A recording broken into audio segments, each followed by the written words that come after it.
देखिए मेरा आपसे एक क्वेश्चन है, ये बताइए कि जावा एक प्योर ऑब्जेक्ट ओरिएंटेड प्रोग्रामिंग है क्या? प्योर ऑब्जेक्ट ओरिएंटेड प्रोग्रामिंग होने के लिए सब कुछ जावा के अंदर ऑब्जेक्ट्स होने चाहिए, लेकिन हमने देखा है स्टार्टिंग में 8 प्रिमिटिव टाइप्स हैं जावा के अंदर, जैसे कि इंट, फ्लोट, डबल, ये हमने स्टार्टिंग में पढ़ा था। वो तो ऑब्जेक्ट है नहीं। जैसे स्ट्रिंग क्लास है, इंट क्लास नहीं है। इसी वजह से जावा एक प्योर ऑब्जेक्ट ओरिएंटेड प्रोग्रामिंग नहीं है। ऑब्जेक्ट ओरिएंटेड है लेकिन प्योर नहीं है सर, है ना, प्योर।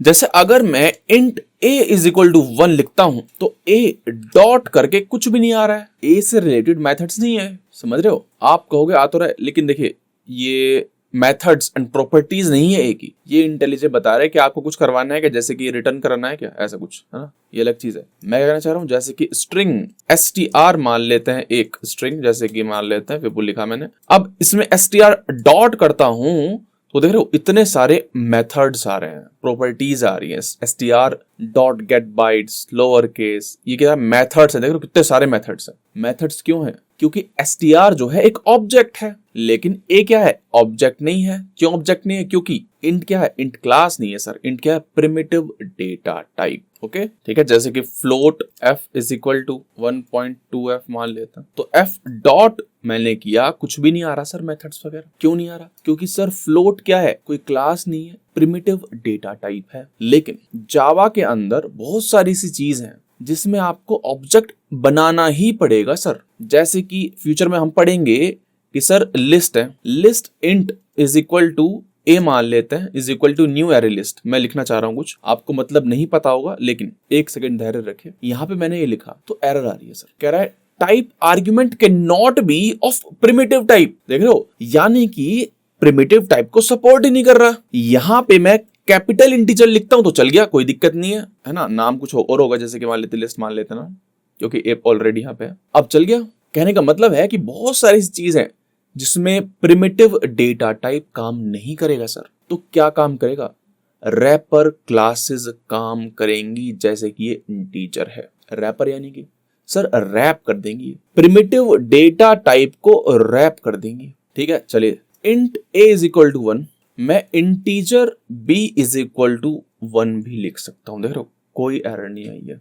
यहां पे देखो, यहां पे मैं a डॉट कर रहा हूं, कुछ नहीं है सर, क्योंकि a ऑब्जेक्ट नहीं है। लेकिन मैं b पर डॉट करता हूं तो देख रहे हो बहुत सारे मेथड्स आ गए हैं। Long value, hash code, short to string, ये सब जो है मेथड्स आ गए हैं। इसका मतलब क्या है? इसका मतलब ये है कि इंटीजर ने रैप कर दिया है एक वैल्यू को जो कि थी प्रिमिटिव टाइप इंट की, इनटू एन ऑब्जेक्ट। ठीक है, ताकि ये ऑब्जेक्ट बन जाए और इस पे हम मेथड्स लगा सके, और अगर हमें फ्यूचर यूज करना है, जैसे कि अभी हम कर रहे थे लिस्ट वगैरह में, इसको यूज कर पाए। ओके, सिमिलरली हमें पता है बूलियन होता है। बूलियन मान लो हैज ग्राफिक कार्ड, क्या आपके लैपटॉप में ग्राफिक कार्ड है? ट्रू फॉल्स लिखते हैं हम, राइट, कोई दिक्कत नहीं। लेकिन देखिए मैं लिख सकता हूं बूलियन इज एडल्ट, ऐसे कर कुछ भी, is equal to true, same चीज है। यहाँ पे ये क्या है? रैपर क्लास है, किसके लिए? प्रिमिटिव बूलियन के लिए। सही बात है, वही लिखा है, the Boolean class wraps a value of the primitive type into an object. Okay,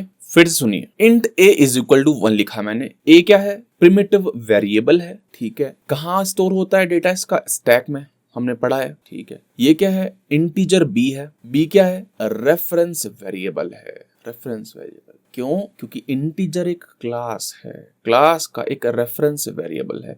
ये 1 कहाँ स्टोर होगा? हीप में। क्यों? क्योंकि b क्या है? एक ऑब्जेक्ट है। आते उसमें फिर से बोल रहा हूँ, चीजें कंफ्यूजिंग हो सकती हैं, ये एक अलग दुनिया है। डेटा कहाँ स्टोर होगा? यहाँ पे स्टैक में। ए क्या है सर? Primitive variable. ओके, क्योंकि बी यहाँ पे ऑब्जेक्ट है तो डेटा कहाँ स्टोर होगा? 1 जो है वो कहाँ स्टोर होगा? हीप में सर। ओके, सिमिलरली यहाँ पे देखिए हैज ग्राफिक कार्ड, एक क्या है? प्रिमिटिव वेरिएबल है सर। ट्रू कहाँ स्टोर है? स्टैक में स्टोर है सर। लेकिन ये वाले बूलियन का जो ये रेफरेंस है इज एडमिट, ये क्या है? ऑब्जेक्ट है सर। ऑब्जेक्ट क्रिएट हो रहा है, ऑब्जेक्ट क्रिएट होता है तो डेटा कहाँ स्टोर होता है? हीप में होता है सर। ओके, तो ये जो रैपर क्लासेस हैं ये प्रिमिटिव वैल्यूज को कन्वर्ट कर देती हैं इनटू ऑब्जेक्ट्स। ठीक है, तो सर ऐसे ही है, ऐसे एक फ्लोट क्लास है, फ्लोट, ठीक है। एक डबल क्लास है, डबल, चलो लिख लेते हैं कुछ, float f is equal to 1.2f, ऐसे डबल है, double d is equal to 1.2, ठीक है।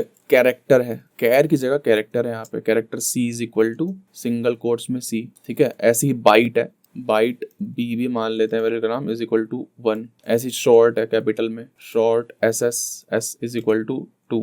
एंड सिमिलरली एक लॉन्ग है, long l is equal to 1 2 3, that's it, l लगा देंगे लास्ट में। ओके, तो ये कहानी है सर। तो अगर आपको कभी भी कोई प्रिमिटिव इंटीजर को ऑब्जेक्ट में क्रिएट करना हो तो आप रैपर क्लासेस का इस्तेमाल कर सकते हैं, सेम ही चीज है। ओके, अब देखिए एक्चुअल में इंटीजर चलो ऊपर ही बताता हूँ, integer b is equal to 1 लिखा है, ठीक है। बिहाइंड द सीन क्या हो रहा है, इंटीजर डॉट वैल्यू ऑफ, देख रहे हो यहाँ पे मांग रहा है प्रिमिटिव इंटीजर मांग रहा है 1। एक्चुअल में ये होता है, अगर मैं हवर करता हूं तो बोल रहा है अननेसेसरी बॉक्सिंग। एक प्रिमिटिव आपने एक उठाया, इंटीजर उठाया कोई सा भी, उसको बॉक्स में डाल दिया, तो उसको बोल रहे हैं बॉक्सिंग। लेकिन जावा इसको ऑटोमेटिकली करता है, इसीलिए यहाँ पे हवर कर रहा हूं तो मैं ये आ रहा है unnecessary boxing.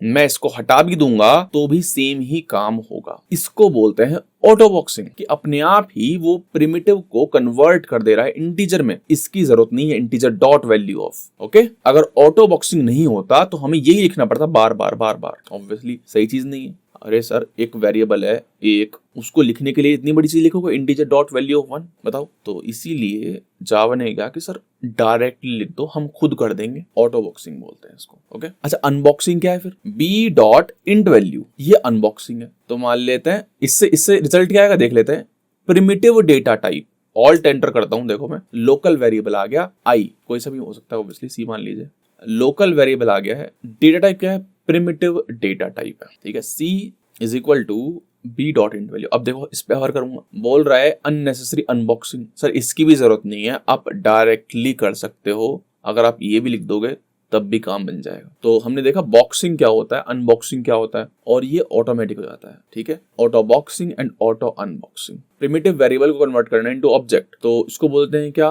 Boxing, and vice versa unboxing. यहाँ पर ऑटोमेटिक हो रहा है, कोई दिक्कत वाली बात नहीं। ओके, तो जैसे हम प्रिमिटिव के साथ खेलते हैं, हम उसी तरह खेल सकते हैं इसके साथ सर, रैपर क्लासेस के ऑब्जेक्ट के साथ। ओके, इंटीजर a कुछ भी कर रहा है सर, सब कुछ करेगा ये, तो a प्लस b प्रिंट करा दीजिए, सब कुछ सर, सब कुछ। आंख बंद करके जो काम हम प्रिमिटिव के साथ कर सकते थे वो हर काम हम यहाँ पर कर सकते हैं। लेकिन डिफरेंस कहाँ आता है, देखो इंटीजर क्योंकि क्लास है और ए उसका ऑब्जेक्ट है तो नल होल्ड कर सकता है, ठीक है। लेकिन क्योंकि ये प्रिमिटिव डेटा टाइप है इंट, तो ये नल होल्ड नहीं कर सकता। ओके, ये 0 करेगा, ठीक है। इन रैपर क्लासेस में बहुत सारे मेथड्स है सर, जैसे कि मान लेते हैं इंटीजर, हमने स्टार्टिंग में किया भी था ऐसा method, integer dot max. Sir 1,2 में मैक्स क्या है प्रिंट हो जाएगा, ठीक है। हमें खुद करने की जरूरत नहीं है, रन करते हैं, आ गया, ठीक है। बहुत सारे मेथड है, इंटीजर डॉट मैक्स वैल्यू यानी कि प्लस इन्फिनिटी, ऐसी मिन वैल्यू माइनस इन्फिनिटी। ओके, आपको याद होगा हमने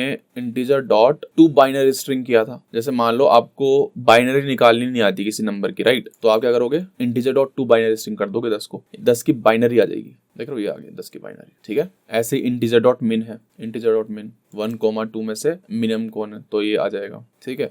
और अगर मान लीजिए कोई स्ट्रिंग है, स्ट्रिंग दे रखी है आपने, a is equal to str मान लेते हैं, चलिए str इज इक्वल टू 1 2 3, ठीक है। ये क्या है इसमें बताइए, ये स्ट्रिंग है सर, आपको कन्वर्ट करना है इसको नंबर में, तो इंटीजर डॉट वैल्यू ऑफ, देख रहे हो वैल्यू ऑफ स्ट्रिंग भी ले रहा है, ओवरलोडेड मेथड्स str। रिजल्ट क्या आएगा, रिजल्ट आएगा एक इंटीजर, ऑल्ट एंटर, देख रहे हो आई आ गया। ओके, तो सर बहुत सारे मेथड हैं, जैसे इंटीजर में, ऐसे फ्लोट में होंगे, फलाने में होंगे, ढमकाने में होंगे, ठीक है। तो फिर से एक बार छोटा सा ओवरव्यू ले लेते हैं। मैंने लिखा int a is equal to 1, ठीक है। तो इंट क्या है, प्रिमिटिव डेटा टाइप, a क्या है, प्रिमिटिव डेटा टाइप का वेरिएबल है। 1 क्या है भाई, सिंपल वैल्यू है, कहाँ पे स्टोर होगा, 1 स्टैक में। मैंने लिखा integer a is equal to 1, integer क्या है, क्लास है, a क्या है उसका ऑब्जेक्ट है, 1 क्या उसकी वैल्यू है, तो 1 कहाँ स्टोर होगा सर, हीप में। तो जो integer a is equal to 1 लिख रहा हूं मैं, जैसे कि मान लेते हैं integer a is equal to 1 लिख रहा हूं मैं, integer a is equal to 1 लिखा मैं, तो a क्या है सर, ऑब्जेक्ट है ना, रेफरेंस वेरिएबल है,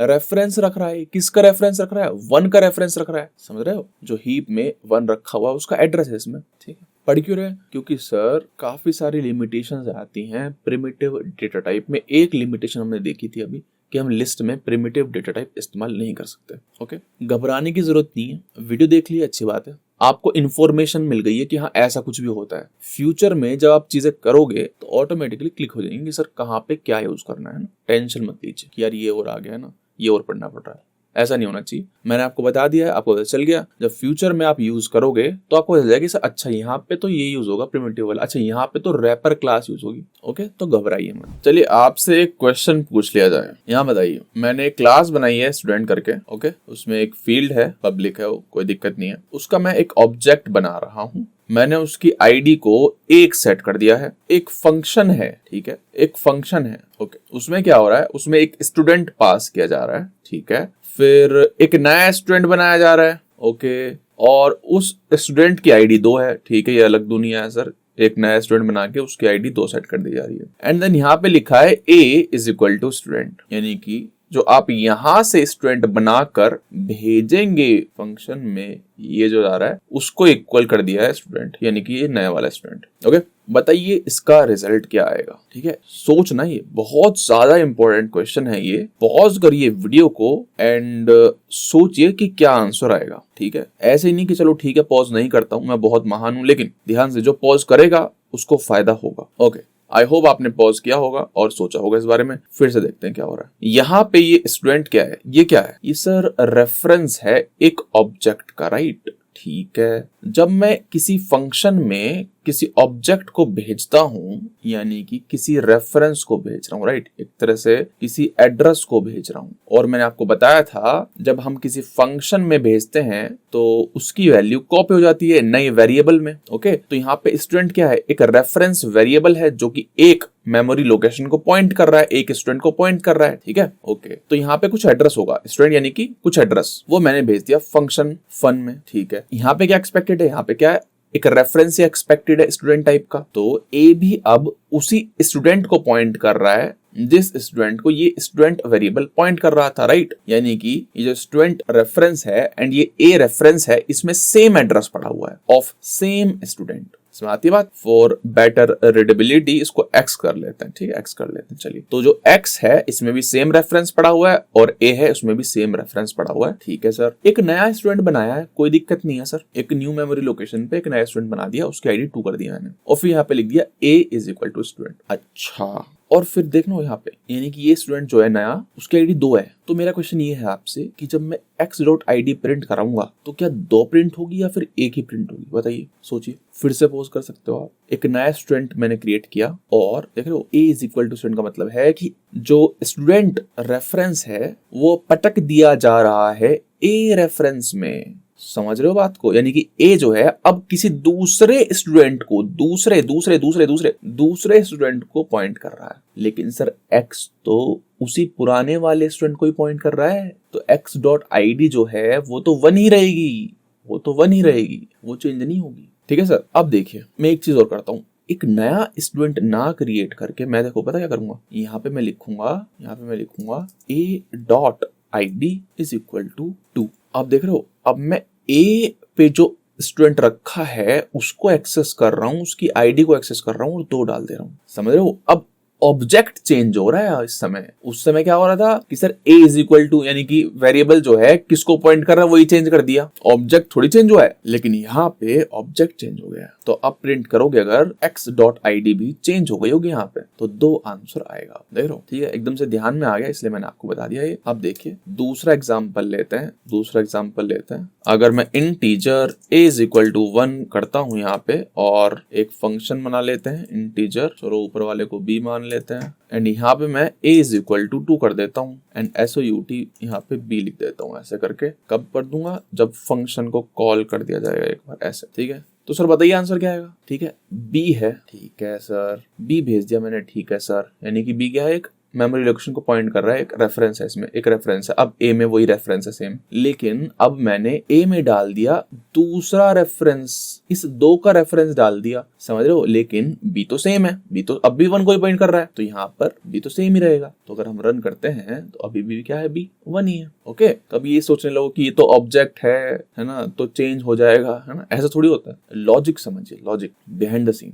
ओके ठीक है सर। एक और चीज बता देता हूँ, integer c is equal to 2 मान लेते हैं, तो SOUT। अब देखो, अगर मैं 2 प्रिमिटिव टाइप के वेरिएबल लेता हूँ, int x is equal to 1, int y is equal to 2, तो मैं यहाँ पे x इक्वल y डायरेक्टली चला सकता हूँ। सही बात है, यहाँ पे फॉल्स आएगा, राइट, इनइक्वालिटी चेक हो रही है। अगर मैं दोनों को सेम कर देता हूँ तो ऑब्वियसली ट्रू आएगा, राइट। तो हमने देखा यहाँ पे ट्रू आ गया, कोई दिक्कत नहीं है। आप इनकी इक्वालिटी भी ऐसे चेक कर सकते हो, कोई दिक्कत नहीं है। B एंड C, ठीक है, चेक कर सकते हो, कोई दिक्कत नहीं होगी। फॉल्स आ रहा है, अगर सेम होगा तो सेम आएगा सर, ट्रू आ जाएगा इस केस में। लेकिन क्योंकि ये ऑब्जेक्ट्स हैं तो आप एक और मेथड है, उसके थ्रू आप चेक कर सकते हो, b डॉट इक्वल्स करके है सर। आप ऐसे भी इनकी इक्वालिटी चेक कर सकते हो, since these are objects. Okay, run करते हैं तो देख रहे हो ट्रू आ गया। दैट्स इट, मिलते हैं नेक्स्ट वीडियो में।